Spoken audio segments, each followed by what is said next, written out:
if you, like many of us, have grown up and realized that you have a great big school-shaped hole in your financial knowledge, I have some good news for you. And the good news is that you can learn basically everything that you need to know about managing your money through books. To help you along, what I've decided to do is put together a list of the 5 personal finance books that I think you should read this year if you've decided that 2023 is the year that you get all of your financial ducks in a row. The very first book that I think everyone should start with is called The Wealthy Barber, and it's written by David Chiltern.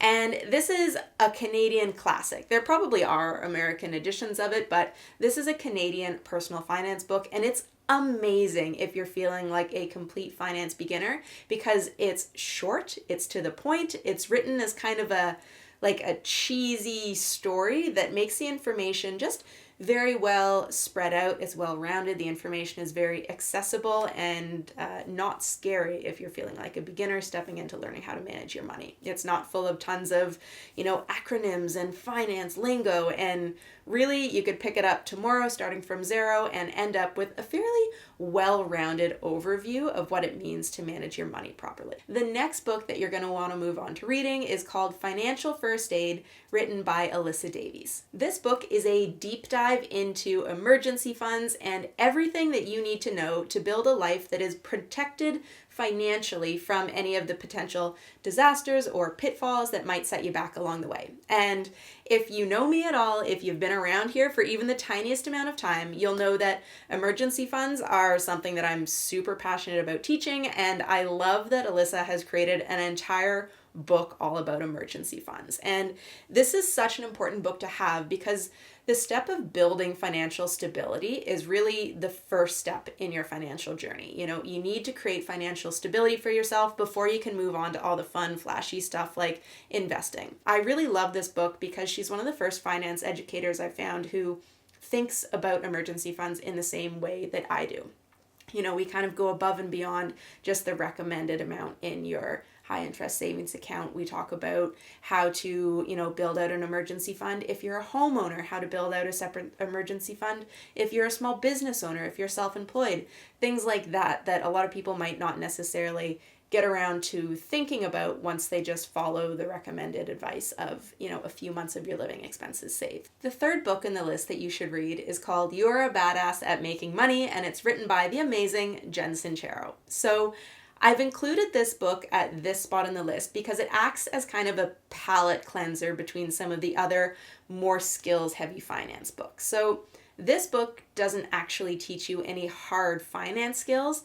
Instead, it dives into the whole money mindset idea, but in a really great way that helps you start to unpick, all of the fears and financial blocks that you might still be carrying with you, actually that you probably still are carrying with you, that you were taught in childhood through your family and, through all of the really messed up ways that society teaches us to think about money. So this book is amazing. It is very, very inspiring to help you continue on with your financial journey. It's wildly entertaining, so it's a nice break from some of the other financial books, which even though they're great, they can be dull sometimes. Let's be honest, we're not reading the next amazing work of fiction when we're reading personal finance books.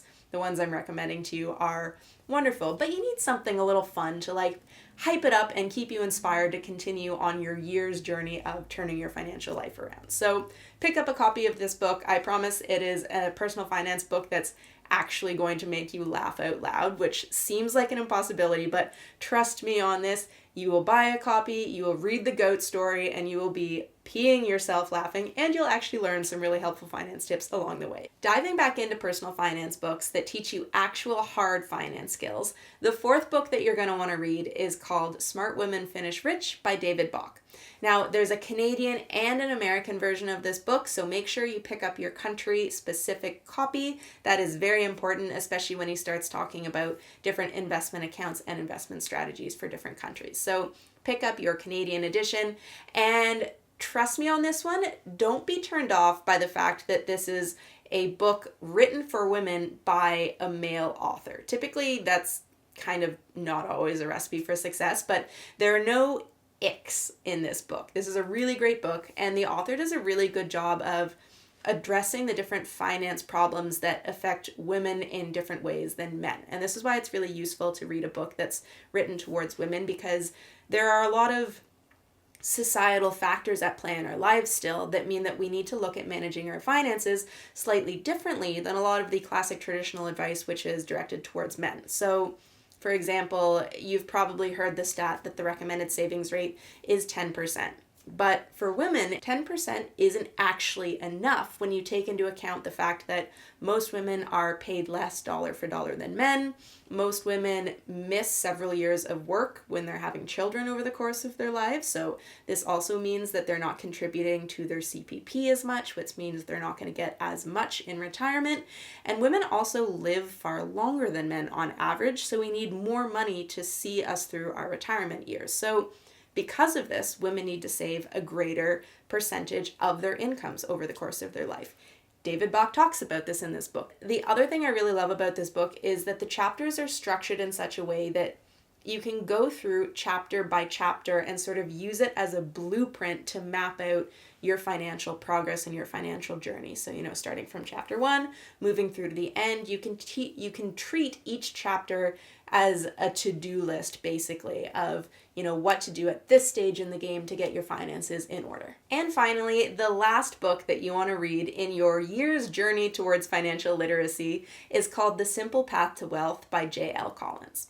Now, there are countless fantastic investing books on the market. This one is one of my personal favorites because I find it gives you an introduction to the saving, investing, wealth building portion of your financial journey without making it really big and scary and intimidating and kind of locking you out with the use of acronyms and expressions in the finance world that you might be like, whew, right over your head if you're not a finance bro, right? So this book is a really beginner-friendly introduction to the world of investing, but it's not fluffy. It still gives you really good information that you can act on, that you can take action on. And just like the other books, it is short, it's to the point, it doesn't make you linger over a finance book any longer than you need to.